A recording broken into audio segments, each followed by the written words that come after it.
بات ہے، ایک سنت چھوٹ رہی ہوتی گوارا کر لیتے، ایک مستحب چھوٹ رہا ہوتا گوارا کر لیتے، یہاں تو نماز ہی جا رہی۔ صرف اختلاف کے ڈر سے میں نے کہا یہ دونوں آدمی مل کے ایک فتویٰ جاری کرتے ہیں، مسلمانوں میں اتحاد ہو جائے گا۔ کہنے لگے کیسے؟ میں نے کہا لکھیے ایک فتویٰ کہ آج سے ہندوستانی مسلمانوں پر نماز کی فرضیت ثابت کی جاتی ہے۔ میں بھی سائن کرتا ہوں اور آپ بھی سائن کریے، ادھر سے میں ہوں، اس طبقے سے آپ رہیے، کہ یہ ثابت ہو گئی۔ کہنے لگے کیسی پاگل پن کی باتیں کر رہے ہیں آپ، ثابت ہو جائے گی فرضیت؟ ہمارے آپ کہنے سے میں نے کہا مولانا 90% لوگ نماز ہی نہیں پڑھتے اس ہندوستان میں، ہے کیا؟ 90% لوگ تو بے نمازی ہے نا، اور 10% پڑھتے ہیں بغیر سورہ فاتحہ کے، تو نماز تو اس کی بھی نہیں ہوئی، اس کی بھی نہیں ہوئی، اس کی بھی نہیں ہوئی۔ تو فرضیت کا بوجھ کندھے پہ ڈالے کیوں پھرے آدمی؟ ختم کر دو اس چیز کو، دیکھو سب بے نمازی ہو جائیں گے، سب گلے مل جائیں گے، کامل اتحاد دیکھنا ہو۔ اس کے بعد ہی میں لوٹ کے گیا بھلواڑہ، اور میں نے لوگوں کے سامنے بٹھا کے اعلان کیا کہ مولانا یہ مناظرہ جو میں نے جیتا ہے وہ میں ہار گیا۔ لوگوں کو بڑی خوشی ہوئی کہ اپنی شکست کو آپ نے کیسے قبول کیا۔ میں نے کہا یہ شکست مجھے سوچنے پہ مجبور کر رہی ہے کہ اب کچھ اور ہی ہے۔ وہاں سے میں نے تحقیقات شروع کی اسلام کی۔ وہاں میں نے محسوس کیا کہ اگر ان علماء کو اور پیروں کو اگر ایک طرف ڈال دیں اور ڈائریکٹ قرآن و سنت کو ہم پکڑ لیں، جس کے پکڑنے کی ہدایت ہمارے رسول کریم علیہ الصلوۃ والسلام نے بھی دی، اور جس کے بارے میں قرآن میں کہا کہ اطیعوا اللہ واطیعوا الرسول، اللہ اور اس کے رسول کی اطاعت کرتے رہو، ولا تبطلوا اعمالکم، اپنے اعمال کو باطل نہ کرو غیروں کی اتباع کر کے۔ انہی دونوں کی اتباع کرنے کو اللہ نے فرمایا، اور یہی دو چیزیں یعنی علماء اور پیر جو ان کے مقابلے میں ہیں، ہمارے دین کے لیے لٹیرے ہیں، ڈاکو ہیں، اور انہی دو چیزوں یعنی قرآن و سنت کو پکڑنے کی ہدایت رسول کریم نے بھی دی۔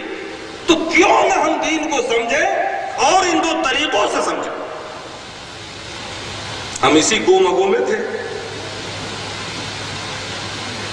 انہی دنوں میں ہم چل رہے تھے، اسی گو مگو میں تھے۔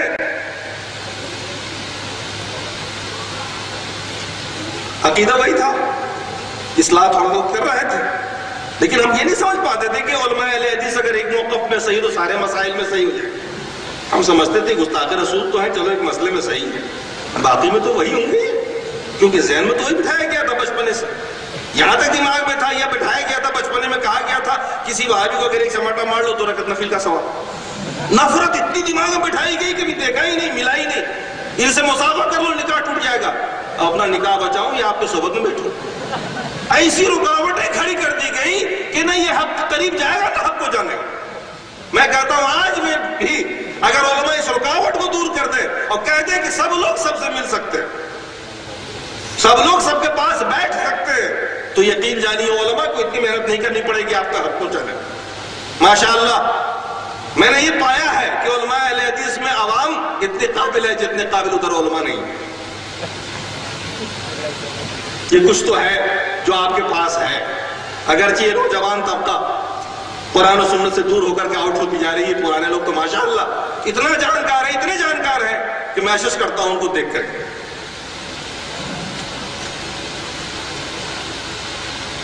تو آج بھی اگر آپ قریب ہوں ان سے، وہ آپ سے قریب ہو جائے، قریب سے ایک دوسرے کو دیکھیں تو دین بڑی آسانی سے ان کو مل سکتا ہے۔ تو میں عرض یہ کر رہا تھا کہ قرآن و سنت کا مطالعہ کرنا چاہا ہم نے ہدایت کے لیے۔ عقیدہ وہی تھا کہ رسول عالم الغیب ہے، عقیدہ وہی تھا رسول مختار کل ہے۔ سب باتیں تو ایک ساتھ جاتی نہیں، اتفاق سے 1 کروڑ پتی کی ماں مر گئی۔ ہم لوگ قرآن تو پڑھتے نہیں تھے، کیونکہ قرآن تو ہم سمجھتے تھے کہ یہ تو اصالہ ثواب کے لیے نازل ہوا ہے، کبھی قرآن میں حق نہیں تلاش کیا۔ اکثر اس قوم میں آج گمراہی کی وجہ یہی ہے کہ انہیں قرآن پڑھتے نا حدیث پڑھتے، اور ہم لوگ قرآن پڑھنا ابھی تو نہیں سمجھتے تھے، ہم لوگ صرف دعاؤں کے لیے جاتے تھے۔ جب ختم قرآن ہو گیا تو لاسٹ میں دعا کرنے جاتے تھے، وہ بھی امیروں کے یہاں، غریبوں کے یہاں طلبہ کو بھیج دیتے تھے۔ 9 بجے 10 بجے کا ٹائم تھا، سیٹھ جی ماروتی لے کے پہنچ گئے کہ حضرت چلیے اب دعا کا وقت ہو گیا۔ پہنچا تو دیکھا ابھی تک تلاوت جاری ہے، کہا کہ 10-20 منٹ ٹائم اور لگے گا، حضرت تشریف رکھیے۔ تو میں نے ایک پارا اٹھا لیا، چلو ٹائم پاس کرتے ہیں۔ ذہنیت دیکھیے، قرآن پڑھتے تھے مگر ٹائم پاس کے لیے، ہدایت کے لیے نہیں۔ اچانک ایک آیت ہے سامنے، قُلْ لَا أَقُولُ لَكُمْ عِنْدِي خَزَائِنُ اللَّهِ وَلَا أَعْلَمُ الْغَيْبِ۔ میں اٹک گیا اس آیت پہ۔